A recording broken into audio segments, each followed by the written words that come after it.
Friends, mermaid यानी जलपरी के बारे में तो आपने सुना ही होगा। किस्से कहानियों में जलपरियों के बारे में एक बात आम है कि ये बहुत सुंदर होती है। लेकिन क्या आप जानते हैं कि एक जलपरी किसी को मौत के मुंह में भी लेकर जा सकती है? जी हाँ, आज की हमारी कहानी भी एक ऐसी ही जलपरी की है जो नफरत करती है प्यार से और प्यार करने वालों से। तो बातें ज्यादा आगे ना बढ़ाते हुए चलिए देखते हैं कि एक जलपरी लोगों के प्यार को छीनने के लिए किस हद तक जा सकती है। तो फ्रेंड्स, आज की हमारी कहानी का नाम है mermaid the lake of the dead. Movie की शुरुआत में हम एक आदमी को देखते हैं जो झील के किनारे खड़ा है। उसे देख के उसकी वाइफ वहाँ आती है। वो आदमी जैसे ही अपनी वाइफ की तरफ पलटकर देखता है, उसकी वाइफ हैरान हो जाती है। वो समझ जाती है कि कोई चीज उसके हस्बैंड के ऊपर हावी हो गई है। अचानक वो आदमी पानी में छलांग लगा देता है। ऐसा लगता है जैसे कोई चीज उस आदमी को पानी में डुबोने की कोशिश कर रहा है, जिसे देख के उसकी वाइफ बहुत घबरा जाती है। वो अपने हस्बैंड को बचाने की बहुत कोशिश करती है और आखिर में वो उस चीज को अपने हस्बैंड के बदले खुद को ले जाने को बोलती है। तभी अचानक से उसका हस्बैंड पानी के ऊपर आ जाता है। उसके हस्बैंड को देख के लगता है कि वो अब पूरी तरह से ठीक हो चुका है, लेकिन तभी कोई रहस्यमय शक्ति उसकी वाइफ को पानी के अंदर खींच लेती है और एक ही पल में वो शक्ति उसकी वाइफ को लेकर पानी के अंदर समा जाती है। दरअसल ऐसा करने वाली जलपरियां हैं और उन्होंने उस आदमी की जान के बदले उसकी वाइफ की जान ले ली। सीन चेंज होती है। हम एक कपल को देखते हैं जो स्विमिंग पूल में स्विमिंग कर रहे हैं। लड़की का नाम मरीना है और लड़के का नाम है रोमन। मरीना को तैरना नहीं आता है, इसीलिए उसका फियांसे उसे तैरना सिखा रहा है। उसी बीच रोमन का दोस्त इलिया वहाँ आता है। वो रोमन को एक स्विमिंग रेस के लिए चैलेंज करता है। रोमन मरीना को पुल के किनारे छोड़कर स्विमिंग रेस के लिए चला जाता है। उनके जाने के बाद मरीना भी तैरने की कोशिश करती है, लेकिन वो डूबने लगती है। उधर रोमन को डूबती हुई मरीना दिखाई देती है। वो तुरंत पानी के अंदर जाके मरीना की जान बचा लेता है। इस घटना के बाद हम देखते हैं कि रोमन अपने दोस्त इलिया के साथ झील के किनारे बने एक घर में जाता है। दरअसल ये घर उसके डैड का है। रोमन इलिया को बोलता है कि उसकी मॉम की मौत इसी घर के पास झील में डूबने से हुई थी, जिसके बाद उसके डैड पागल हो गए थे। यहाँ हमें पता चलता है कि मूवी की शुरुआत में जो आदमी झील के किनारे खड़ा था वो कोई और नहीं बल्कि रोमन के डैड थे और जलपरी ने रोमन की माँ को पानी में डुबोकर मार दिया था। रोमन को इलिया बैचलर पार्टी देने के लिए बोलता है क्योंकि जल्द ही रोमन और मरीना की शादी होने वाली है। तभी दोनों देखते हैं कि इस घर के बेसमेंट में पानी भरा हुआ है। वो सोचते हैं कि शायद बारिश का पानी यहाँ आके स्टक हो गया होगा। थोड़ी देर बाद उनके बाकी सारे दोस्त भी पार्टी के लिए आ जाते हैं, लेकिन रोमन कुछ अनकंफर्टेबल फील करता है, इसीलिए वो टहलते हुए झील के किनारे चला जाता है। वहाँ बैठ के वो मरीना को कॉल करता है, लेकिन किसी काम में बिजी होने की वजह से मरीना उसकी कॉल रिसीव नहीं कर पाती। फिर रोमन स्विमिंग के लिए झील में कूद जाता है। तैरते समय रोमन को एहसास होता है कि वो यहाँ अकेले नहीं है। वो झील के बाहर आता है और देखता है कि एक लड़की ने उसकी शर्ट पहनी हुई है और वो अपने बालों को कंघी कर रही है। रोमन समझ जाता है कि ये एक जलपरी है। रोमन उस जलपरी से अट्रैक्ट होकर उसके करीब जाता है। जलपरी रोमन से मुस्कुराते हुए पूछती है, डू यू लव मी? उसी समय मरीना रोमन को कॉल करती है, लेकिन उससे कोई जवाब नहीं मिलता। अगली सुबह रोमन के दोस्त उसे ढूंढते हुए झील के किनारे पहुँचते हैं। उन्हें रोमन झील के किनारे बेहोश पड़ा मिलता है। होश में आने के बाद रोमन अपने दोस्तों से उस लड़की के बारे में पूछता है, लेकिन उसके दोस्तों को वहाँ जलपरी की सिर्फ कंघी मिलती है। इस घटना के बाद से रोमन कुछ अपसेट रहने लगा है, जिस वजह से रोमन अपनी स्विमिंग परफॉर्मेंस भी ठीक से नहीं कर पाता। इस पर उसका कोच उसे डांटते हुए बोलता है कि तुम्हें बहुत ज्यादा प्रैक्टिस की जरूरत है। वो फिर से ट्रेनिंग शुरू करता है, लेकिन उसके साथ अब बहुत अजीब अजीब सी घटनाएं होने लगी है। ट्रेनिंग के बाद नहाते समय रोमन को लगता है कि जैसे कोई उसके पीछे खड़ा है। पीछे से उसे एक बार फिर से वही आवाज आती है, do you love me? Roman तुरंत पलट के देखता है, लेकिन वहाँ कोई भी नहीं थी। आगे हम देखते हैं कि रोमन की तबीयत बहुत ज्यादा खराब होने लगी है। मरीना सोचती है कि शायद ज्यादा वर्कआउट की वजह से रोमन की तबीयत खराब हो गई है। तब रोमन को लगता है कि जैसे कोई उसके पैरों को सहला रहा है। उसे मरीना के ऊपर गुस्सा आता है, लेकिन जैसे ही वो पलट के देखता है तब उसे वहाँ कोई भी नहीं दिखाई देता। तब मरीना उससे कुछ मेडिसिन देकर सोने को बोलती है। इसके बाद मरीना रोमन की बहन ओल्गा के साथ वीडियो कॉल पर बातें करती है। दरअसल मरीना रोमन के इस तरह के अजीब बिहेवियर से थोड़ी परेशान है। रोमन की बहन को एक कंघी दिखाते हुए मरीना उसे बोलती है कि शायद रोमन की जिंदगी में कोई दूसरी लड़की आ गई है, लेकिन उस कंघी को देखकर ओल्गा हैरान हो जाती है। वो तुरंत अपने पेरेंट्स की कुछ पुरानी तस्वीरें निकालकर देखने लगती है और उसे कुछ तस्वीरों में वही कंघी दिखाई देती है।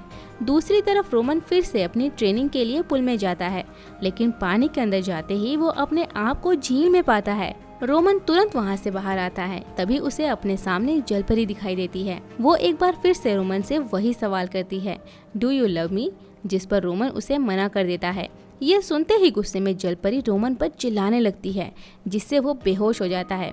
उसके दोस्त उसे होश में लाने की बहुत कोशिश करते हैं।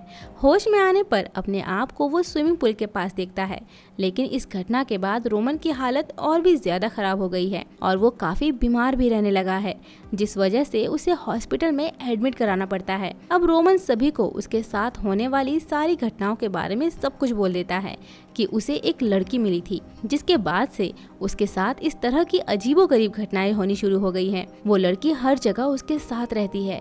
इस पर ओल्गा रोमन से पूछती है कि वो उस लड़की से पहली बार कहाँ मिला था। रोमन बोलता है कि वो उससे झील के किनारे मिला था। उस लड़की ने उसकी शर्ट पहनी हुई थी और उसने उसे किस भी किया था। ये सुनकर मरीना गुस्से में वहाँ से चली जाती है। उसे मनाने के लिए रोमन भी उसके पीछे जाता है, लेकिन बहुत ज्यादा कमजोरी की वजह से रोमन ठीक से चल नहीं पाता। तभी अचानक से मरीना को कुछ आवाजें सुनाई देती है। उधर रोमन भी मरीना के पीछे जाते हुए एक कमरे में पहुंच जाता है, जहां उसे एक बार फिर से जलपरी दिखाई देती है। मरीना के वहां पहुंचने से पहले ही दरवाजा बंद हो जाता है।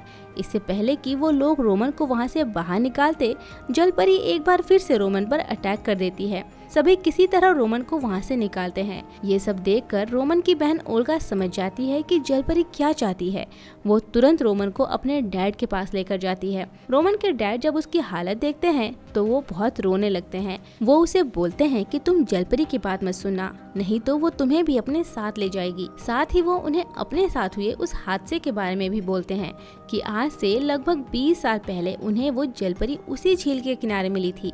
वो जलपरी उन्हें हर जगह नजर आती थी और तुम्हारी मॉम ने इससे बचने के लिए कई तरकीबें अपनाई, लेकिन कोई फायदा नहीं हुआ। उल्टा वो तुम्हारी मॉम को अपने साथ ले गई। वो आगे बोलती है कि उन्हें आज भी उसकी याद आती है। यहाँ गौर करने वाली बात यह है कि यहाँ पर वो अपनी वाइफ की नहीं बल्कि उस जलपरी के बारे में बोल रहे हैं, जिसे वो आज तक नहीं भुला पाए हैं। ये सुनने के बाद सभी लोग झील के किनारे उसी घर में जाते हैं जहाँ इन सब की शुरुआत हुई थी। रोमन और मरीना घर पर ही रुकते हैं और ओल्गा इलिया के साथ झील के किनारे जाती है। इलिया झील में कूद जाता है। झील के अंदर गहराई में उसे एक कब्र मिलती है। इलिया उस कब्र के पास जाता है और उस कब्र पर लिखे नाम को पढ़ता है। साथ ही उसे वहाँ कुछ डेड बॉडीज भी नजर आती है। ये देखकर इलिया घबरा जाता है और पानी से निकलने की कोशिश करता है। तब जलपरी उसे पानी के अंदर खींचने लगती है, लेकिन किसी तरह ओल्गा की मदद से वो झील के किनारे पहुँच जाता है। वो ओल्गा को बोलता है कि जलपरी का नाम लीजा है। दूसरी तरफ मरीना को सामने वाले घर में एक औरत की आत्मा दिखाई देती है। दरअसल ये रोमन की मॉम की आत्मा है। वो मरीना को बोलती है कि जो तुम्हारा है वो तुम ले जाओ और जो मेरा है मुझे लौटा दो। इससे घबराकर वो वापस अपने घर में आ जाती है। घर लौट के वो देखती है कि कोई रोमन को बेसमेंट की ओर खींच रहा है। ये देख के मरीना रोमन की मदद करने लगती है। तभी अचानक बेसमेंट से जलपरी बाहर आती है और फिर से रोमन को खींचने लगती है। ये देखकर मरीना जलपरी पर हमला कर देती है और रोमन को खींच के ऊपर ले आती है और फिर वो बेसमेंट के दरवाजे को कील से बंद कर देते हैं। इसके बाद ओल्गा सभी को बोलती है कि पुराने जमाने में सुसाइड करने वाले लोगों को कब्रिस्तान के बजाय झील या नदी के किनारे दफनाया जाता था और शायद लीजा ने भी सुसाइड किया था और उसे वहीं झील के किनारे दफना दिया होगा, लेकिन पानी ज्यादा होने की वजह से उसकी कब्र पानी में डूब गई होगी। साथ ही वो ये भी बोलती है कि तुम्हें उसकी कंघी नहीं उठानी चाहिए थी, क्योंकि जलपरियों की सारी ताकत उनके बालों में होती है। उसी समय मरीना भी सभी को रोमन की मॉम के बारे में बोलती है कि उसके साथ आज क्या क्या घटना घटी। वो उन्हें बोलती है कि वो जलपरी की कंघी लौटा देगी, जिससे शायद वो उनका पीछा छोड़ दे। इसीलिए वो बेसमेंट में जाके रिचुअल्स करना शुरू करती है। मरीना इलिया को घर के बाहर उसका इंतजार करने के लिए बोलती है और खुद अंदर जाकर रिचुअल शुरू करती है। इसी बीच जलपरी इलिया के सामने आती है और उससे पूछती है, डू यू लव मी? इलिया हाँ बोल देता है, जिससे जलपरी उसे किस कर लेती है। जलपरी इलिया को अपने वश में करके उसे बेसमेंट में जाने के लिए मजबूर कर देती है। उसे बेसमेंट में जाते देख ओल्गा उसे रोकने की कोशिश करती है, लेकिन इलिया उल्टा ओल्गा पर ही अटैक कर देता है। दूसरी तरफ हम मरीना को देखते हैं जो रिचुअल कर रही है। वो उस कंघी को पानी में रखती है और एक शीशे में देखकर बोलती है कि जो तुम्हारा है तुम ले जाओ और जो मेरा है मुझे लौटा दो। हम देखते हैं कि उसी समय कंघी गायब हो जाती है और जलपरी मरीना का चेहरा पानी में खींच लेती है। यहाँ जलपरी उसे अपना अतीत दिखाती है कि उस जलपरी के साथ क्या क्या हुआ था। मरीना देखती है कि जलपरी एक लड़के से प्यार करती थी। लड़के ने उसे शादी करने का वादा किया था, लेकिन बाद में उसे धोखा देकर किसी दूसरी लड़की से शादी कर ली। इससे फ्रस्ट्रेट होकर लीजा उन दोनों को मार के खुद झील में कूद के सुसाइड कर लेती है और इसके बाद उसने बहुत सारे आदमियों को अपने जाल में फंसाकर उन्हें मार दिया। उधर हम रोमन को देखते हैं जो उसी बेसमेंट में पहुंचता है जहां मरीना रिचुअल कर रही थी। वो देखता है कि मरीना जलपरी के वश में है। यहाँ रोमन को कई सारी मरीना दिखाई देती है और सारी की सारी उससे पूछती है, do you love me. Roman असली मरीना को पहचान जाता है और वो मरीना को बोलता है, yes I love you. Roman के ऐसा बोलते ही मरीना जलपरी के कंट्रोल से पूरी तरह निकल जाती है। उन्हें अब लगता है कि शायद अब सब कुछ ठीक हो गया है, लेकिन इलिया अभी भी जलपरी के कंट्रोल में है। इलिया को बेसमेंट में जाता देख रोमन भी उसके पीछे जाता है, लेकिन वहां पहुंच के वो देखता है कि जलपरी इलिया को अपने साथ ले जा रही है। वो इलिया को बचाने की बहुत कोशिश करता है, लेकिन वो किसी भी तरह उसकी जान नहीं बचा पाता। अब जलपरी रोमन के ऊपर अटैक करती है। वो रोमन को बोलती है कि मैं तुमसे तुम्हारे अपनों को छीन लूंगी। उसी समय मरीना और ओल्गा भी वहाँ पहुँचते हैं। वो रोमन को वहाँ से निकलने में मदद करते हैं। वो तुरंत उस जगह से निकल जाते हैं, लेकिन कुछ दूर जाते ही उनकी कार खराब हो जाती है। रोमन कार को चेक करने के लिए बाहर आता है कि अचानक वहाँ बारिश शुरू हो जाती है। वो एक बार फिर से जलपरी को देखता है और देखते ही देखते कार में पानी भर जाता है। दरअसल जलपरी मरीना से रोमन को छीनना चाहती है, इसीलिए वो ये सब कर रही है। रोमन तुरंत खिड़की का शीशा तोड़ देता है और मरीना और ओल्गा को बचा लेता है। ओल्गा बोलती है कि हमने तो उसकी कंघी लौटा दी है, फिर वो हमारा पीछा क्यों कर रही है। लेकिन रोमन को अब सब समझ आ गया है कि वो जलपरी उसका पीछा नहीं छोड़ेगी। रोमन तेजी से झील की ओर भागता है। उसे देख के मरीना भी उसके पीछे भागती है, लेकिन कोई पीछे से मरीना के सर पर वार करके उसे बेहोश कर देता है। उधर जैसे ही रोमन झील के किनारे पहुंचता है, जलपरी उसके पास आती है। वो फिर रोमन से पूछती है, डू यू लव मी। इस पर रोमन जवाब देता है, यस। जलपरी उसे बोलती है, नहीं, तुम झूठ बोल रहे हो, तुम उस लड़की से प्यार करते हो। और ये बोलते ही जलपरी रोमन पर हमला कर देती है। दूसरी ओर हम देखते हैं कि मरीना को पीछे से मारने वाला कोई और नहीं बल्कि ओल्गा थी। उसे लगता है कि शायद जलपरी मरीना के बदले उसके भाई का पीछा छोड़ देगी, इसीलिए वो अब मरीना के ऊपर रिचुअल करती है। मरीना रोते हुए उसे ऐसा करने से मना करती है, लेकिन ओल्गा उसकी एक नहीं सुनती। ठीक उसी समय रोमन के डैड वहां पहुंचते हैं। वो ओल्गा से पूछते हैं कि तुम ये सब क्या कर रही हो। उसी समय जलपरी वहां पहुंचती है। ओल्गा के डैड जलपरी को बोलते हैं कि तुम मुझे ले चलो और उसके बदले तुम मेरी पूरी फैमिली को छोड़ दो। यह सुनते ही जलपरी उन्हें ले जाने की कोशिश करती है। ये देखते ही अपने डैड को बचाने के लिए ओल्गा जलपरी के बाल खींच लेती है। मरीना भी जल्दी से अपना हाथ खोल के जलपरी के बाल काट देती है। दरअसल जलपरी की सारी ताकत उसके बालों में होती है। मरीना के उसके बालों को काटते ही वो तड़पने लगती है। वो ओल्गा पर अटैक करती है और उसके डैड के साथ वो ओल्गा को भी अपने साथ ले जाती है। इस घटना के बाद मरीना जल्दी से झील के किनारे पहुंचती है। वहां पहुंच के वो देखती है कि रोमन वहां बुरी तरह तड़प रहा है। मरीना रोमन को बोलती है कि जलपरी की सारी ताकत उसके कंघी में नहीं बल्कि उसके बालों में है। इतना सुनते ही रोमन फिर से बेहोश हो जाता है और मरीना पानी में कूद जाती है। पानी के अंदर जलपरी मरीना पर अटैक करती है, लेकिन मरीना उसका डट कर सामना करती है और उसके बाल काट देती है। उधर जलपरी के बाल काटते ही रोमन को होश आ जाता है। मरीना रोमन के पास वापस आती है और दोनों एक दूसरे को गले से लगा लेते हैं। मरीना रोमन से पूछती है, डू यू लव मी। ये सुनते ही रोमन समझ जाता है कि ये मरीना नहीं है। वो तुरंत उसके बाल काट देता है। दरअसल जलपरी मरीना बनकर उसके पास आई थी और उसके बाल काटते ही वो अपनी ताकत खो देती है। इसके बाद रोमन झील में कूद जाता है। वो देखता है कि पानी के अंदर मरीना बेहोश है।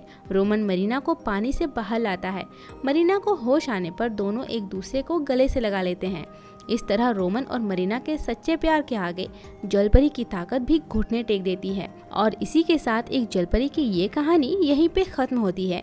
तो फ्रेंड्स, कैसी लगी आपको ये कहानी कमेंट में ज़रूर बताएं और साथ ही ये बताना ना भूलें कि इसके बाद आप कौन सी कहानी को सुनना चाहेंगे। अगर आपको हमारा एक्सप्लेनेशन अच्छा लगा हो तो वीडियो को लाइक, शेयर एंड सब्सक्राइब कर हमें सपोर्ट करें। जल्द ही मिलते हैं एक और मज़ेदार कहानी के साथ। तब तक के लिए बाय बाय।